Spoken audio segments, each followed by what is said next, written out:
I gotta say I'm becoming kind of a fruit snob.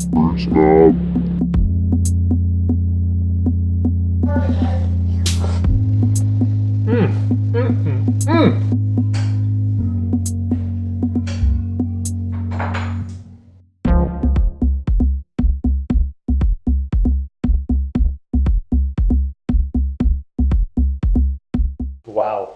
If you want to find out where I got these mangoes, check the link right here or in the description below. This is something that weird permaculture people do.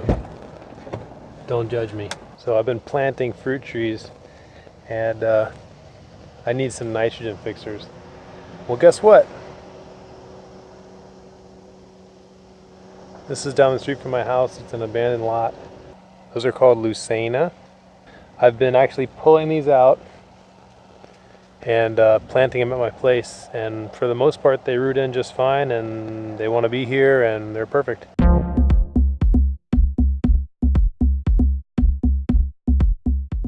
So this is just down the street from where I just collected those little baby Leucaenas, and I just wanted to show what they look like when they get a little bigger.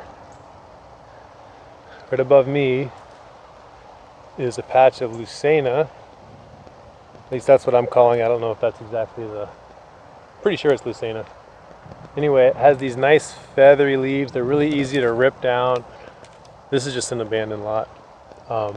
Really nice light shade. It's a nitrogen fixing tree. The reason I like it, like I said, it fixes nitrogen. It's really easy to grow. I can literally pull it out of the ground, go stick it somewhere else, and it'll root. But it has that nice feathery shade. It's not going to choke anything out. There's a big truck.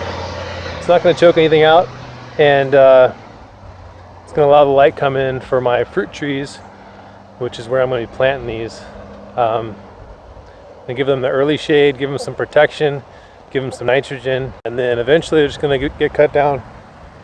I've got other longer term nitrogen fixing trees that I'll keep, namely the ice cream bean, but the Leucaena is just a short term one. That's what they look like. They get probably 30 feet tall. Looks like it's about to start raining. It's overcast at the end of the day. Perfect time to stick plants in the ground.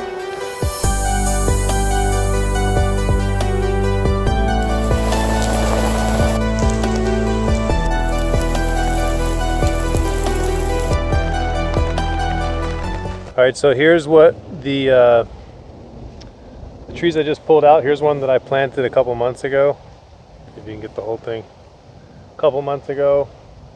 Happy as can be. All I did, just like that, ripped it out of the ground, stuck it back in the ground. Here's one that I planted yesterday. It's going to go through some shock.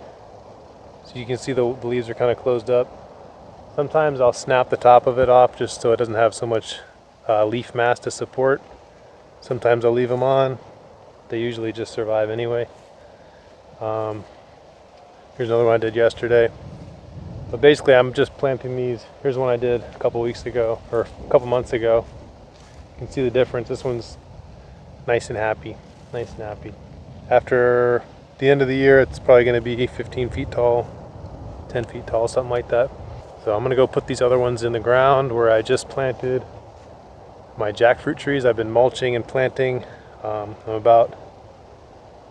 like a third of the way done with that area. I already ran out of cardboard. So that's my next mission. But I'm going to plant these where I've already mulched and try to do it before this rain.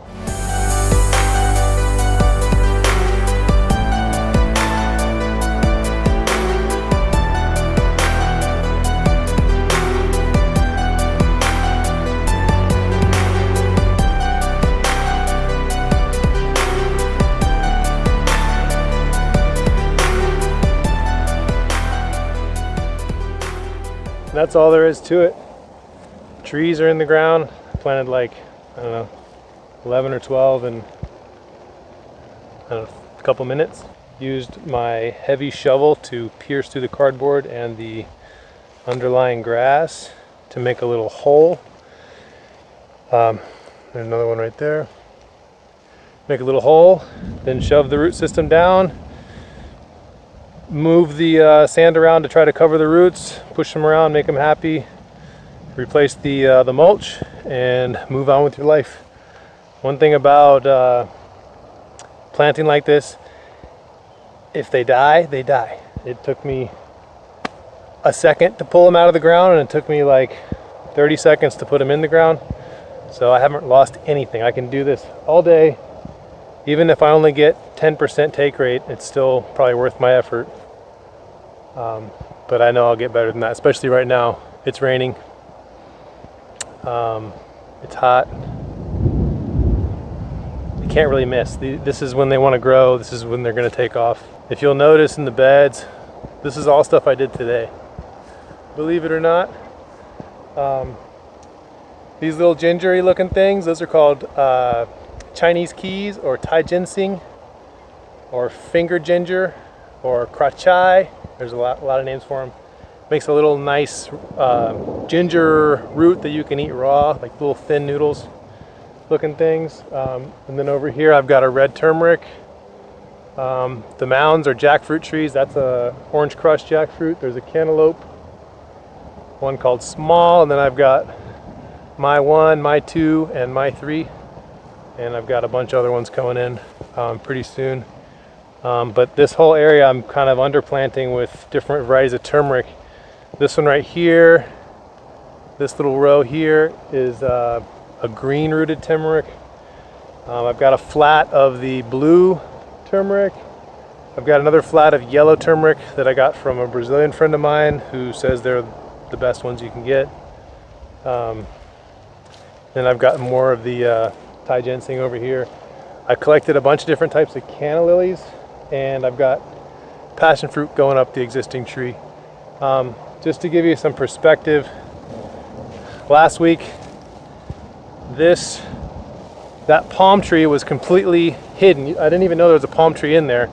This was all Brazilian peppers, and there was a huge strangler fig around the palm tree that I had to actually, I tied my big ass dually truck to it and ripped it out of the ground, and used my tractor, my backhoe, to get as many roots as I could out. Trimmed up all the lower limbs on the oak, and I can't remember what the name of that. It's like a soapberry or something.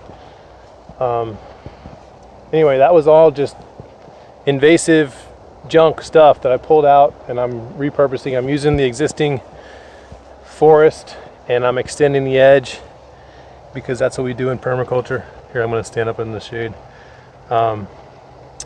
If you have a situation like this where you're on land and there's some trees, existing trees, that'd be the first place that I would plant, because you've already got something established. There's already some biology in the soil that's different from out in the grass. Like, I've got a lot of grass, so I have to kind of start over with the grass.